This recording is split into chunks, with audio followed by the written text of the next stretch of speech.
As President Trump prepares for his summit with North Korean leader Kim Jong-un, Fox News anchor Bret Baier is revisiting another historic meeting involving a Republican president. 30 years ago this month, President Ronald Reagan went to Moscow for a Cold War summit with Soviet leader Mikhail Gorbachev. During that visit, President Reagan spoke to students at Moscow State University. He was optimistic about the possibility of freedom and democracy in Russia. In this Moscow spring, this May 1988, we may be allowed that hope, that freedom, like the fresh green sapling planted over Tolstoy's grave, will blossom forth at last in the rich, fertile soil of your people and culture. In his new book, Baier calls that speech a dramatic and significant event at the end of Reagan's presidency. The book is titled 3 Days in Moscow, Ronald Reagan and the Fall of the Soviet Empire. Bret Baier, welcome back. Thanks for having me. Congratulations. Good morning. The New York Times said of this speech, it may have been Ronald Reagan's finest oratorical hour. He had a lot of fine oratorical hours. Why this one? Because he was speaking in the heart of communism in Moscow to students, young people, about the West and saying why the West is the way that they should turn. It was a moment at the end of these 4 summits between Mikhail Gorbachev and Reagan at which he was trying to reach out, saying what the Soviet Union could be. And it was overlooked, really, at the time, despite the New York Times write-up, as far as its significance. Looking back now, that was a big moment. Could you talk about the relationship between these two men, Bret? That's what I thought was so interesting. Reagan and Gorbachev. Reagan and Gorbachev, that they became Mikhail and Ron, that they really genuinely seemed to like each other, despite their differences and at sometimes name-calling. Right. I mean, some of these summits got heated. They walked away from the table, both of them. Waving fingers at each other's faces. But they had this relationship that developed where they trusted each other. And they knew when they got to the one point, they would step away, but they also had a friendship that developed over the years. You talk about, let me just go through this, right? You have Geneva in 1985, Reykjavik 86, Washington in 87, and then Moscow in 88. Describe how his rhetoric changed as well, his public rhetoric. So Reagan, really all the way back to when he was the president of the Screen Actors Guild in Hollywood, fighting communism there, always talked aggressively about communism and how it would not work.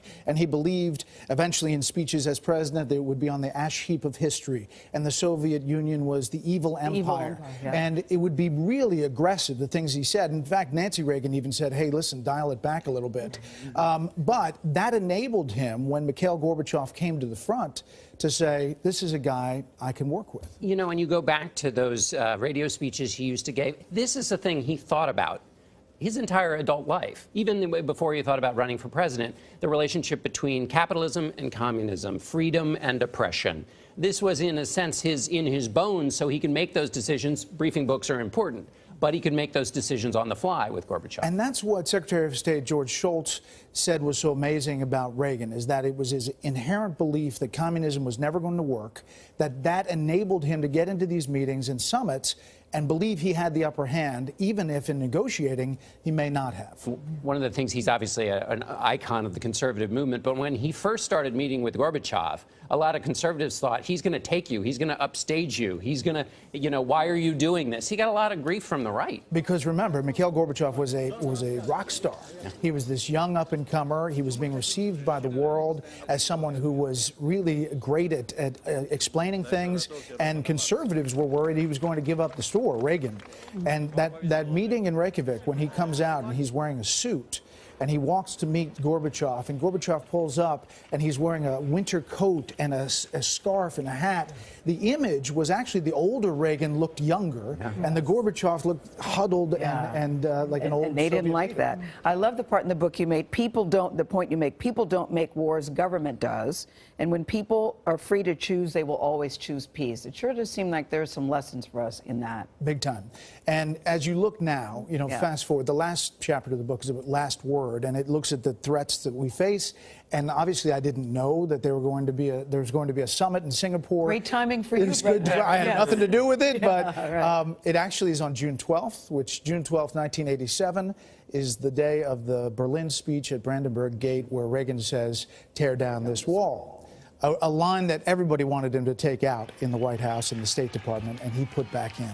But What to learn about it, I talked to Secretary Schultz in a long interview, who, by the way, is a national treasure. How old is he? 93. Yeah, nice. And he remembers meetings like they were yesterday. And I just want to read a quote, what he said about the negotiating of Reagan.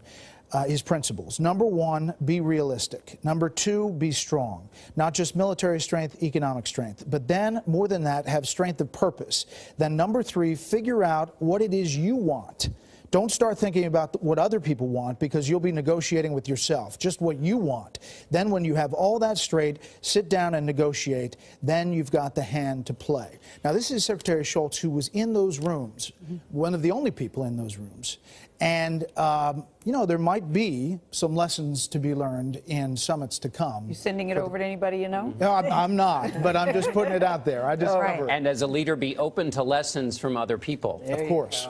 Yeah. There you go. So it's fascinating. Bret Baier, always nice to have you at the table. Congrats. Thank you very much. Congrats, Really congrats. excited. What's the name of the book, Nora? 3 days in Moscow. And it goes on sale when? Now. Right now. And when we say it's a very good read, congrats to you. Thank you very much. It's also available as a young reader's edition.